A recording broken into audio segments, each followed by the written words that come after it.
আল্লাহ রাব্বুল আলামিন আপনাকে আমাকে এই দুনিয়াতে যত নিয়ামত দিয়েছেন, সমস্ত নিয়ামতের চাইতে সবচাইতে বড় নিয়ামত হচ্ছে ঈমান। ঈমান ঈমান জোরে বলেন কি? ঈমান। আমার ভাইরা লক্ষ্য করুন, এই ঈমানটা কত বড় দামি। মুসলিম শরীফের মধ্যে আসছে, কিয়ামতের কঠিন মুসিবতের সময় কোন বান্দা যদি একটা জবের দানা সম পরিমাণ ঈমান নিয়া, জবের দানা কত বড় হয়? 5 কেজি। জোরে বলে 10 কেজি, সামান্যতম একটা দানা।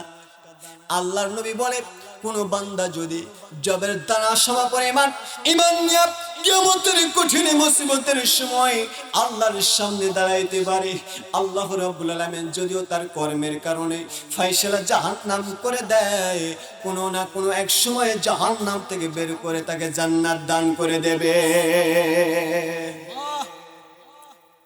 আল্লাহর নবী ডাকতে বলছেন, আমার সাহাবীরা শোনো, শুধু জবের দানা সম পরিমাণ ঈমান নয়, আল্লাহর কোন বান্দা যদি একটা গমের দানা সম পরিমাণ ঈমান নিয়া কিয়ামতের কঠিন মুসিবতের সময় আল্লাহ সুবহানাহু ওয়া তাআলার সামনে দাঁড়াইতে পারে, দুনিয়ায় অন্যায় করেছে, অপরাধ করেছে, গুনাহ করেছে, তার কারণে আল্লাহ তাআলা যদি তার ফায়সালা করে দেয় জাহান্নাম, কিন্তু এক সময় আল্লাহ তাআলা তাকে জাহান্নাম থেকে টান দিয়ে উঠায়া আল্লাহ জান্নাত দান করে দেবে। জোরে জোরে বলেন সুবহানাল্লাহ।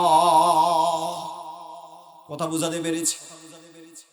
আমার ভাইরা, শুধু গমের দানা সম পরিমাণ ঈমান নয়, আল্লাহর নবী বলছেন, আল্লাহর কোন বান্দা যদি যারা পরিমাণ ঈমান নিয়ে কিয়ামতের কঠিন মুসিবতের সময় আল্লাহ সুবহানাহু ওয়া তাআলার সামনে উপস্থিত হয়ে যায়, আর যদি অন্যায় করার কারণে পাপের কারণে যদি ফায়সালা হয় জাহান্নাম, কিন্তু এক সময় ওই আল্লাহ তাআলা যারা পরিমাণ ঈমান থাকার কারণে বান্দাকে জাহান্নাম থেকে টান দিয়ে উঠায়া জান্নাত দান করে দেবে। জোরে বলেন সুবহানাল্লাহ।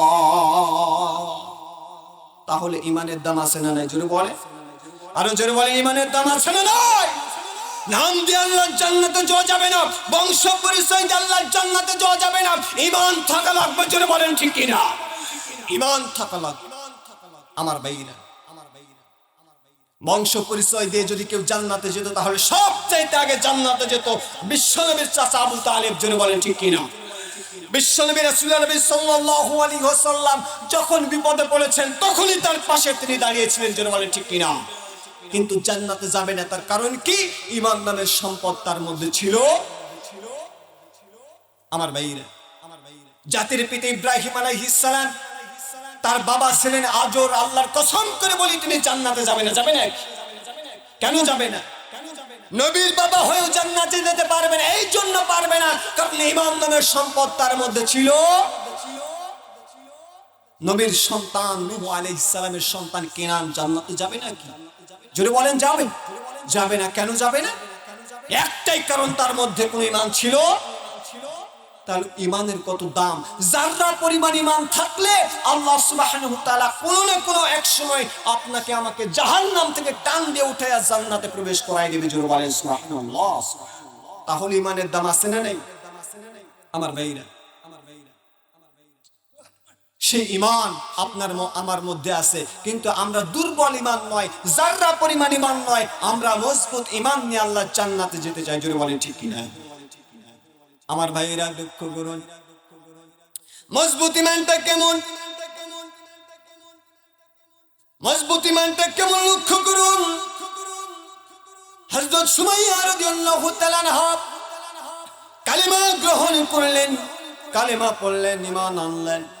আবু জেহেলের সহ্য হলো না। আবু জেহেল লোক দিয়ে সুমাইয়াকে ধরে আনলো। সুমাইয়ার দুই পাশে দুইটা ঘোড়া বাঁধা হলো। দুইটা ঘোড়ার সঙ্গে সুমাইয়া রাদিয়াল্লাহু তাআলা আনহার দুইটা পা বেঁধে রাখা হলো। সুমাইয়ার শরীর থেকে সমস্ত পোশাকগুলো আস্তে আস্তে করে খোলা হলো। সুমাইয়া পরিপূর্ণ অলঙ্গ। আমার ভাইরা, আবু জেহেলের হাতের মধ্যে বর্ষা। আবু জেহেল ডাক দিয়ে বলে, সুমাইয়া রে, তোমার সামনে দুইটা প্রস্তাব। প্রথম নাম্বার প্রস্তাব হলো সুমাইয়া শোনো, এক নাম্বার প্রস্তাব হলো তুমি কালেমা ছেড়ে দাও। তুমি যদি কালেমা ছেড়ে দাও সুমাইয়া, আমি আবু জেহেল আমি ঘোষণা করে দিলাম তোমার স্বাচ্ছন্দ্যপূর্ণ জীবন যাপনের জন্য, বিলাসবহুল জীবন যাপনের জন্য যা দরকার সব কিছু আমি আবু জেহেল দিয়ে দেব। দুই নম্বর প্রস্তাব হলো সুমাইয়া, যদি কালেমা না ছাড়ো, যদি ইমান ত্যাগ না করো, তোমাকে দুনিয়ার থেকে বিদায় করে দেওয়া হবে। এই কথা শোনার সঙ্গে সঙ্গে সুমাইয়া রাদিয়াল্লাহু তাআলা আনহা দু চোখের পানিগুলো ছেড়ে দিয়ে কান্না শুরু করলেন। আবু জেহেল ডাক দিয়ে বললেন, সুমাইয়া বুঝতে পেরেছি তুমি ভয় পেয়ে গেছো সুমাইয়া, আমার ভাইরা লক্ষ্য করুন। সুমাইয়া ডাক দিয়ে বলছে, আবু জেহেল আমি ভয় পাই নাই, আবু জেহেল ভয় পাই নাই। সুমাইয়াকে বলছে, তাহলে কেন কাঁদো?